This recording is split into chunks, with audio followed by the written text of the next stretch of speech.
Hey everyone, welcome to New Year. Happy New Year's, first of all. Welcome to 2022. I'm very happy that 2021 is finally over. Wreck of a year, just like 2020. Hopefully 2022 is better. But anyway, there was a recent Five Nights at Freddy's security breach theory that just came out on Game Theory, and I decided to react to it with all of you guys because I actually haven't seen it yet. And, yeah, I'm really excited to do this, so let's just get into this. It's super cool that MatPat is making a theory about this finally, after it's come out. He is still playing through it, as I've seen on GT Live, but it was a great New Year's present. Let's just start. So I have not seen this video yet at all, so it's gonna be nice to see my reaction. Okay, here we go. Years of waiting, Five Nights at Freddy's security breach has finally launched, and with it, we now have a whole load of mysteries to discuss. What's the deal with the Vanny therapy tapes? Why is this room from sister location in the Pizzaplex? Yeah, why is it in there? It makes no sense why they would actually install that, or like put it in there, unless that's where he went to every night. But the Pizzaplex was not a thing at that time. It definitely was the Apton household. I still don't get it. Whatever. Is the best animatronic, and why is it Music Man? Go see my video on that topic right there. Music Man. Oh, I cannot do it. I cannot do it. I am so sorry. There are a lot of things to solve in this massive game as lore hides behind every pirate poster and inside every arcade cabinet. But the theory I have today goes to the heart of this game, addressing the one character that we spend a lot of time with Gregory, but don't actually see all that much. And that's our main character of Security Breach, Gregory. Yep, in a franchise full of dead kids, I want to— Is this theory about how Gregory could possibly be the crying child? If it is, then I'm sort of convinced, just not as a human. So yeah, let's see if he says that. Focus on the first ever living child we've seen in the main story of the games, except for in the Fruity Maze minigame, but we all know that she ends up dead. Who is Gregory? What is Gregory? And why is he such a cold-hearted savage to Roxy and the rest of the animatronic gang? I'm so mad that you're driving without my permission. Oh my gosh! Gregory is brutal. My friends, the answers to those questions will recontextualize everything that you thought you knew about this series. I am a little sick today, so let's sorry about begin. Ruining your childhood since 2011. Hello, That's Internet! from your other theory, the one that I'm a huge fan of. Welcome to Game Theory, the show that can't help but stuff its face with FNAF lore like Chica stuffs her face with pizza and garbage. I guess at this point it kind of applies to us Garbage! too. Anyway, When? Does she actually do that? Like, I know she stuffs her face with the Monty mix later in the game, but does she actually stuff her face with garbage? Chica, you're kind of weird in this game. Her voice is really freaking weird. I don't like her voice at all, but whatever. Interesting. Alright. if you want to stuff your YouTube feed with FNAF videos, then hit that subscribe button right now, because today starts what I expect to be a 3-part series into the many unsolved mysteries of Security Breach. I mean, on the surface, the game seems pretty self-explanatory, right? Survive being trapped in a mall for one night. Looks like the new team forgot to read the title of the franchise. That's okay, here's the thing. It kind of works, but yeah, I would like to see it. But how is this game supposed to evolve into Five Nights? Like, I don't understand. They would have to expand so much. Maybe it'll be part of the DLC. That'd be interesting.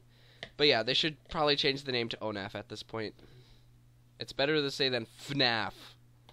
That's also easier. It's easy. Once you start looking into secret rooms, secret tapes, secret endings, secret minigames, and actually bother to read all the emails and item descriptions, you learn that there is a lot more here. Stuff that looks both backwards at the series that came before and forwards into what is coming next. Stuff that, quite frankly, I'm still working on piecing together. This is a big game with lots of places to hide things. 70 gigs. But today, I want to focus on a mystery that I do feel like I have a pretty solid handle on. The relationship between Gregory and Glamrock Freddy. What's the deal with this random kid, and why is a killer animatronic suddenly trying to help him? Like, seriously. How do we even know that how do we even know that the Glamrock animatronics are killer? I mean, seriously. When they jump scare you, like, we don't even know when you get jump scared that you die. Although you probably do. It's probably something that phone guy tried to cover up back in FNAF 1. But still, how do we even know that these are killer animatronics? Sorry, I'm being very nitpicky. The game kicks off with this incredible cutscene. Everyone is living their best 80s-tastic lives on stage before Freddy suddenly glitches out and smash cut to Gregory just being there, I guess. It is one of the weirdest, most jarring intros to a game ever. And then from that point forward, we're just expected to assume that everything is perfectly normal, no explanations necessary. So I'm here to give you that explanation, because I strongly suspect that this boy is not a boy. And okay, I was right. I knew it. I knew that, I had a feeling. I went to watch his most recent GT Live video, and he was like how he thinks that Gregory is a robot. Yeah, I think he's, I thought that too. Even before the game came out, I'm like, heck yeah, is this the rebuilt crying child? Like, based on timeline, it wouldn't make sense. This comes like 80 years after FNAF 4, so like, there's no way that crying child could still be alive. And you're right, he's not. But rebuilt as another character, that's a decent theory. Robot is not a robot, and that the story... What? Oh no, is he gonna try and suggest that Michael Afton is Glamrock Freddy? I have not addressed this yet, but I am not a fan of that theory. I think that it's very possible that he could be under Blob Freddy. Who knows, maybe he'll try and convince me, but still, of their relationship is one that's trying to make amends for one of the earliest and most pivotal points from this entire franchise. To begin, let's establish what we do know about Gregory in order to piece together the rest. So, what does the game offer us in terms of his backstory? Nothing. First and foremost, we know that he's pretty much off the radar. At the start of the game, Freddy does a quick scan only to realize your guest profile is unknown to me. Similarly, when security guard Vanessa is chatting it up with Freddy, we hear this part of their conversation. There's no record of him, That is great news. He can be returned to his parents. He can't. Turns out, there's no record of him. Clearly, Gregory is not a guest at the Pizzaplex. It also seems like he has nowhere else to go. In the game's... Yeah, in the bad ending, you see him living on the streets. He is a homeless orphan or something. Bad ending, unlocked by just leaving the building at 6 a.m., we see Gregory winding up in an alleyway sleeping in a cardboard box. He appears to be homeless. He's an orphan. Homeless. This then explains a few other things that we see around the pizza. That would make sense. William Afton, he has nowhere to go. Literally, William Afton is down in a charging station underneath the Pizzaplex. So he has literally nowhere to go. In a couple of hidden the Pizzaplex, locations around the building, we find little dens that are filled with drawings, plushies, and beds. The most notable one being the one behind the daycare center. Gregory seems to be living inside the Pizzaplex. What? No. Maybe. But no. Okay, number one, if he is living in the Pizzaplex, why does he have a house outside, a homeless house outside of the Pizzaplex?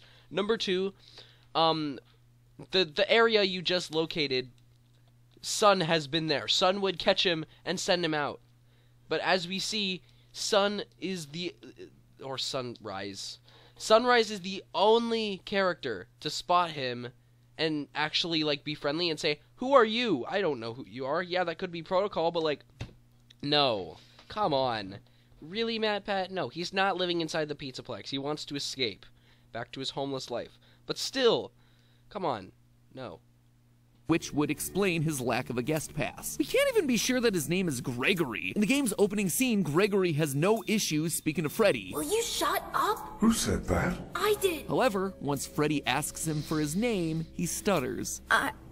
I'm Gregory. Why would he stutter on his name when he was clearly fine answering everything else just seconds before? Your name is Chris. So, what? Is that it? Gregory's just some homeless kid that sets up shop in the Pizzaplex and happens to get wrapped up in Afton and Vanny's plans? Yeah, right. Of course not. Nothing in this franchise is ever an accident. Take a look at Gregory here. Notice anything familiar? Dark eyes, brown hair with a piece fallen between his eyes, shorts, a shirt with 2 stripes across the middle. Ladies and gentlemen, Gregory is none other than the crying child. Yes, except for one small detail is the fact that his shirt is yellow, but, like, who cares? Also, his shoes color is different, and he's not always crying, so that's a bonus. But, yeah, no, I think, like I said, I suspected this. Believe me? Early on, we get this weird moment when Freddy suddenly stops what he's doing and says this. I feel you are broken. We all know that the Oh, yeah, that's a reference to FNAF 4 Night 6, the ending. You're broken. Like, at the end when Michael... Or is it Puppet? Puppet or William? I don't know. I still don't know who's talking there. But yeah, no, that is definitely a thing.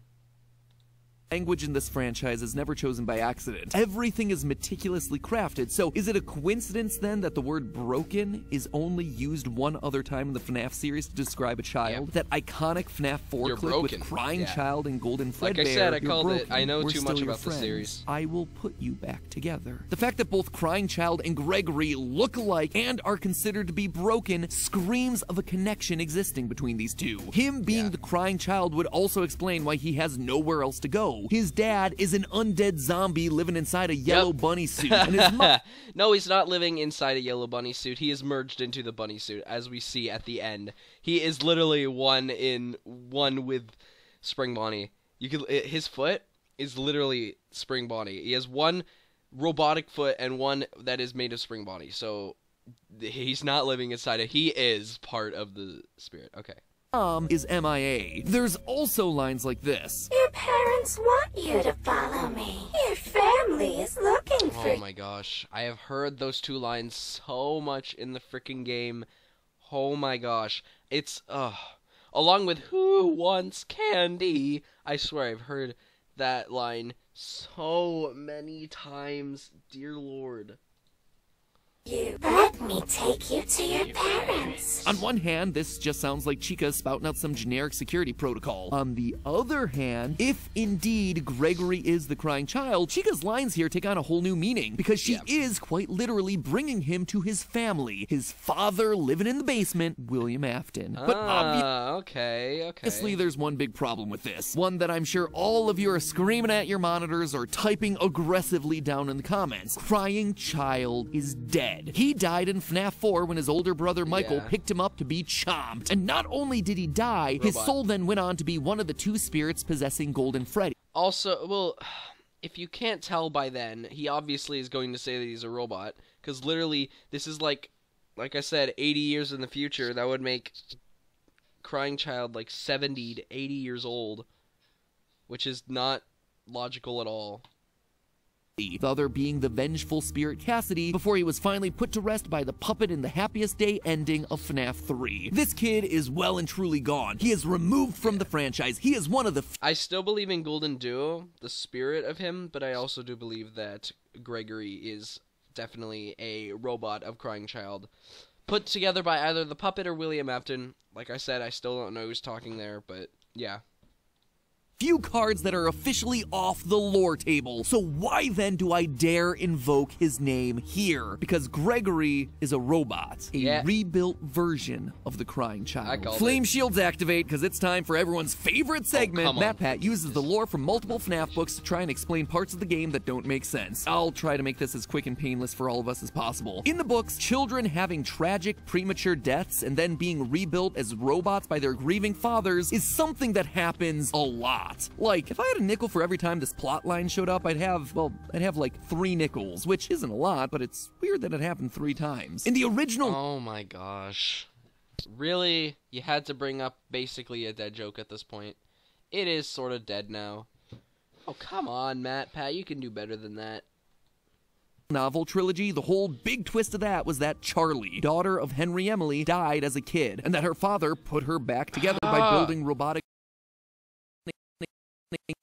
a different stage of her growing up development. Then again, in Fazbear Frights, we have the character of Eleanor, who is strongly implied to have been built as a replacement daughter, as well as Dr. Telbert, who developed Remnant as a way to preserve his sick and dying daughter. And all of... Yes, but her name is also Renelle, which is Eleanor backwards, which sounds like Eleanor, so, like, are they the same character? No, yes and no. Mostly no, but whatever, I'll let it decide. This is without me even going into the numerous stories where children get swapped out for robots and or Fazgoo, which, that only happened twice. Once it has your DNA, basically creates a clone of you. If that's the future of the franchise, we're going down some weird paths.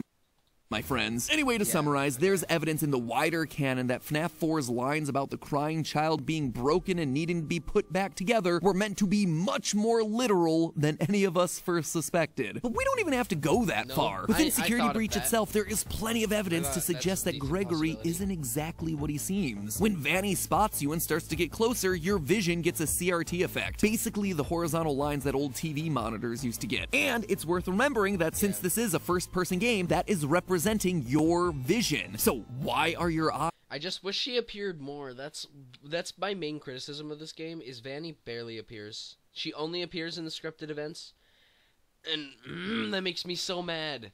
She was teased so much, and literally even the videos, like even the screenshots of her in the trailers don't even appear in the game.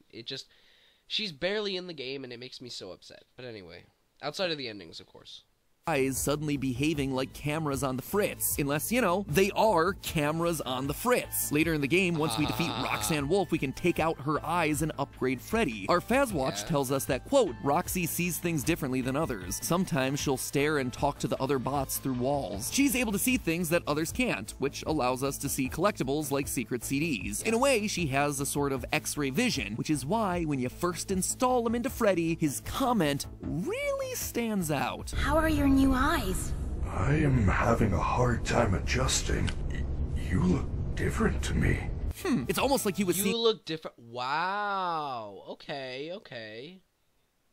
Very interesting, actually. Gregory as a normal child, but now that he has these new eyes, he's able to see through Gregory's skin and reveal something that he wasn't expecting, like, say, an animatronic endoskeleton. Also, Gregory can be inside Freddy when he's inside. Yeah, I also thought that was weird. When you are inside Freddy's chest cavity, you can go into a charging station, and he just stays, and you don't go out. I mean, yeah, Freddy does do a recharge every couple times throughout the games, but still, yeah, no, it's kind of weird.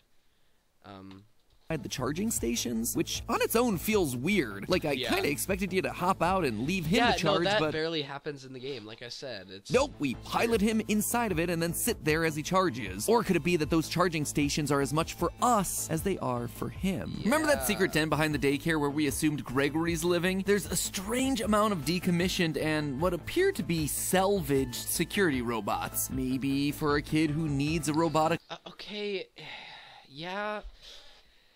That could mean anything, though. Like I said, I don't think Gregory is living inside the Pizzaplex, but whatever, sure.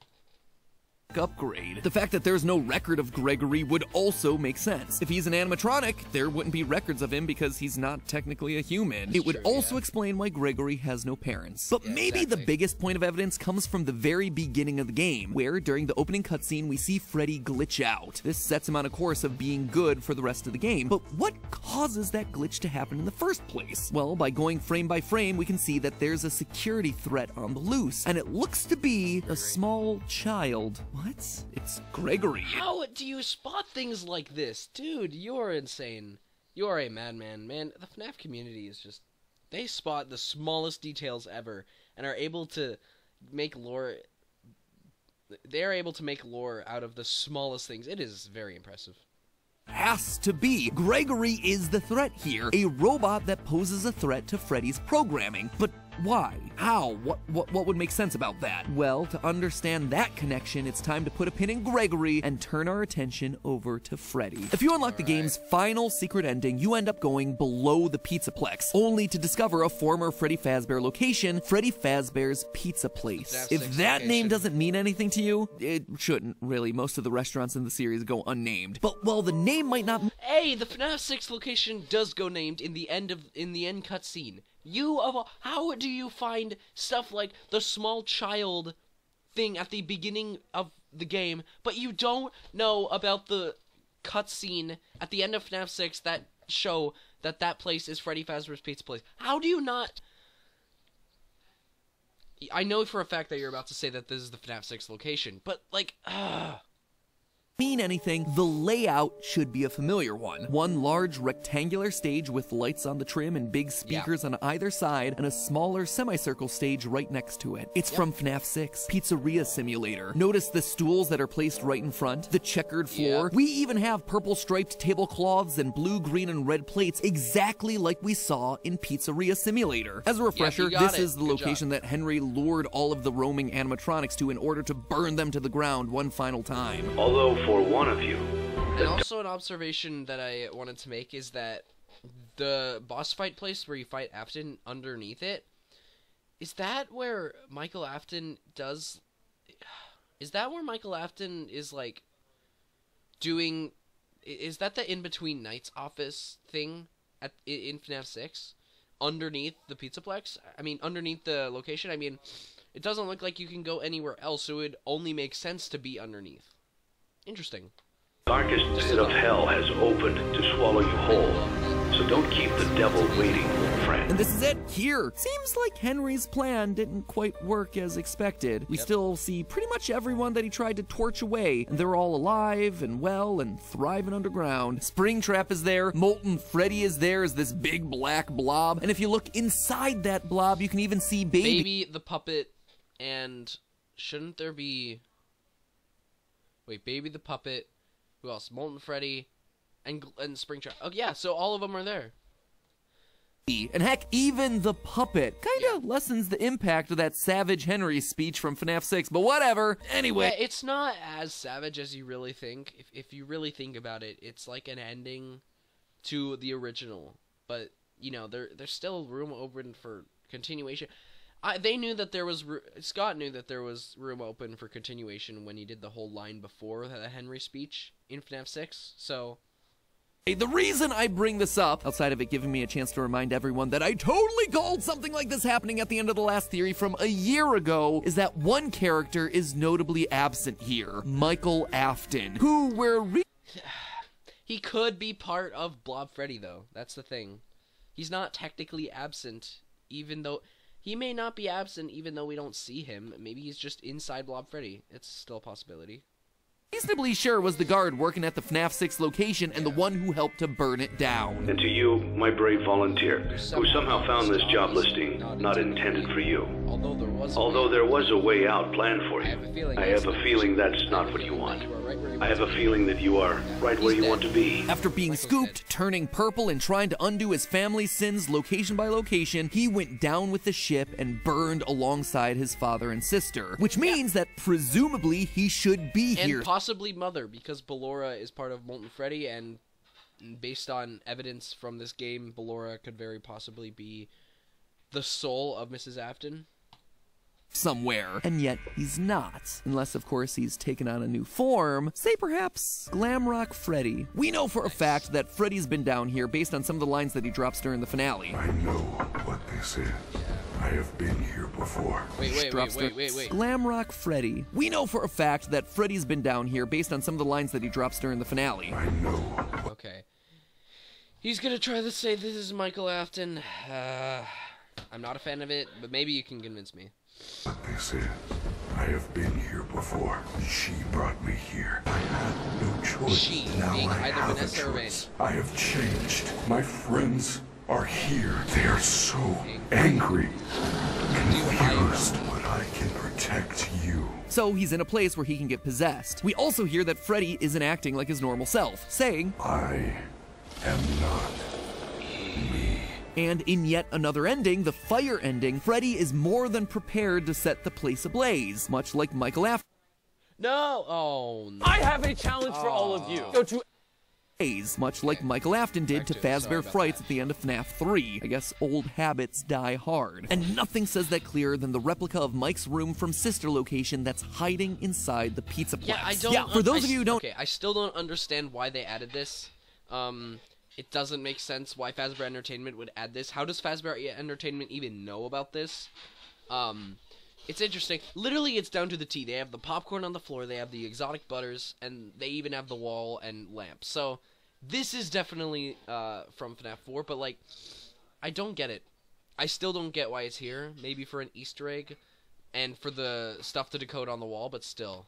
Yeah. No, hidden inside the mall is the exact replica of Mike's living room from sister location, down to the TV, lamp, and basket of exotic butters. Exotic butters. But here's the kicker. Over on Mike's wall is a coded message, one that was solved through an incredible team effort from Dawko and the rest of the FNAF subreddit. It I reads saw that video. That was crazy. Yeah, that was insane.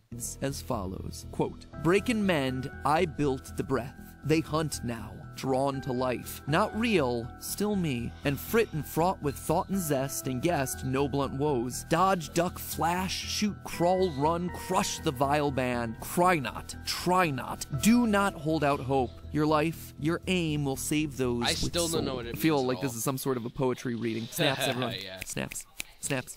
Yeah, man, cue the bongos. All right, basically, this is just a bunch of fancy Casual talk, all bongos. relating to Mike's personal journey. The first line is all about breaking and repairing things, and in doing that, creating new life. In other words, Ennard and Baby. The rest is all about his commitment to try and stop the evil animatronics and try to save any of them with a soul left in their bodies. Now, does the presence of this room and poem necessarily mean that Mike is Freddy? No, but I do think it's telling that we're reminded No, but that is exactly what you're trying to justify. of Mike's commitment to save everyone inside of a room that you're required to find alone in the dark, i.e. without Glamrock Freddy hovering over your shoulders. Heck, during the finale, we even get this line from Glamrock Freddy. My friends are here.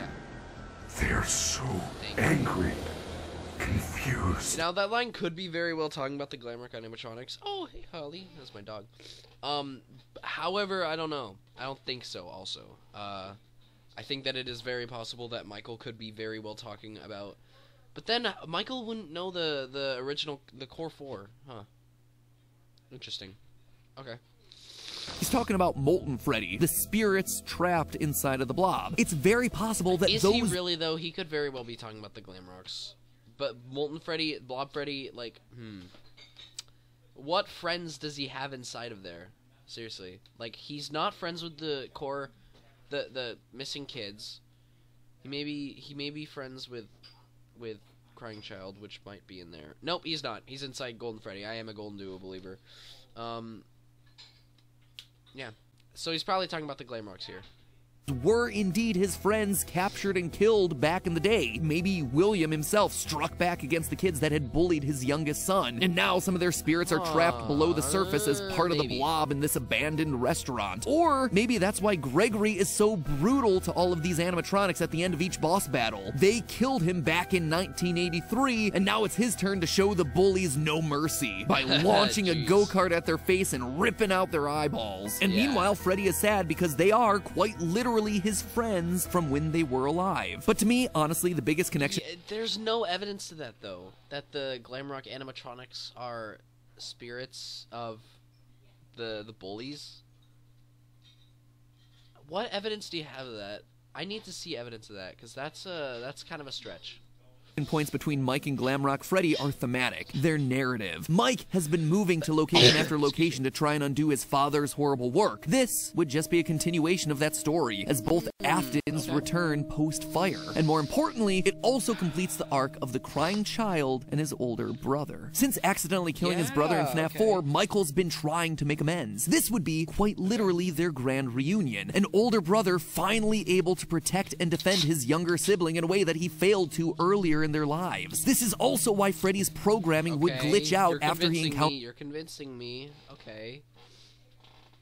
Okay. Interesting. Gregory in the opening cutscene. The soul of Mike, buried deep in Freddy's code, comes through upon sensing his brother again. It hotwires the system so that Michael Afton, in the body of Freddy, can defend his kid brother. And the Afton story doesn't stop there either. In part of the Pizzaplex, we find a family dinner scene made up of decommissioned staff robots. This is 100% the Afton family. If you try to justify it as anything else, I will be mad. A father, a mother that kind of looks like Ballora, a daughter with It looks like Ballora. rosy cheeks and orange pigtails, a son, and one with its head missing, the child whose head was bitten off in 1983. This is very clearly the Afton family. And then the gift inside is a what's it called?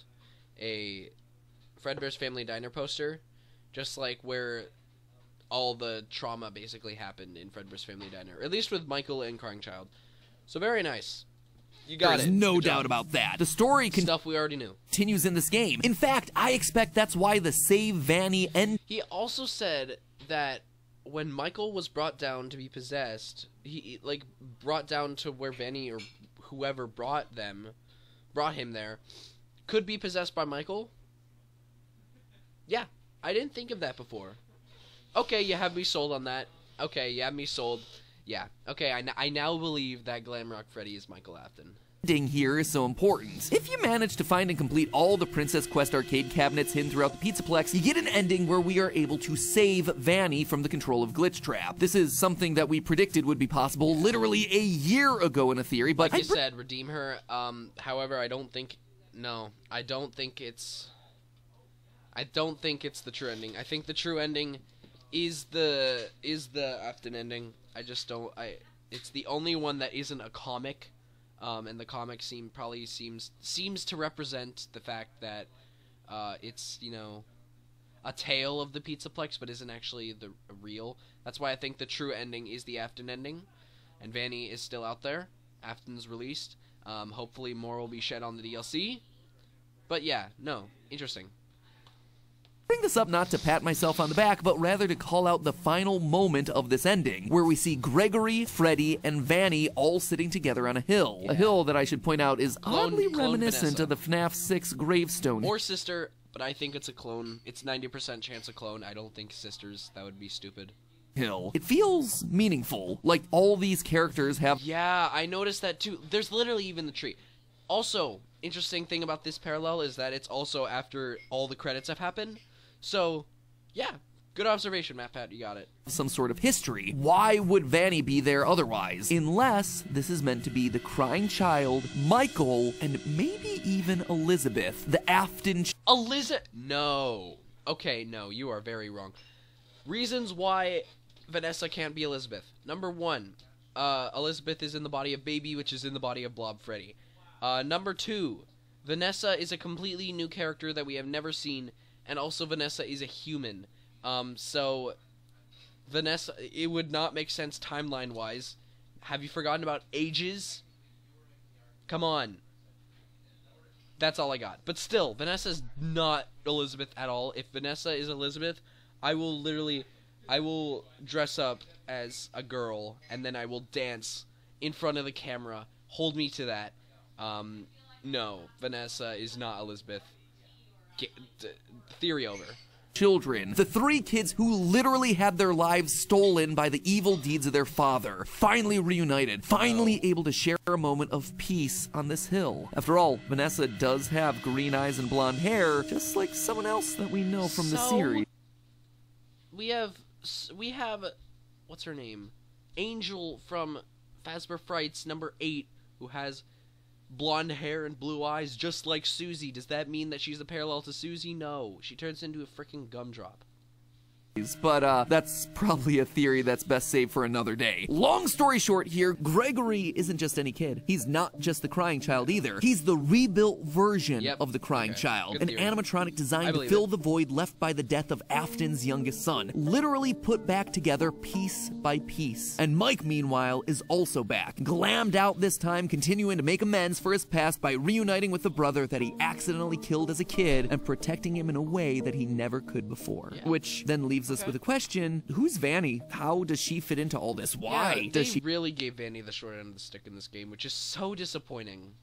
Fit into all this? And why does Robot Gregory glitch out each and every time she gets close? That, my theorists, will have to wait for the next episode, because this episode's running long, and honestly, I need more time to think through the answers. So in the meantime, theorists, remember. Alright, so that's the end of the theory. Overall thoughts on this theory, it's pretty good. I think that his theories, for the most part, are decent. There are some that suck, but this theory is okay. There's some things that I disagree with. Don't think that are the real, like Elizabeth being Vanessa, absolutely not. But Gregory being a robot is good. Michael being Glamrock Freddy is decent.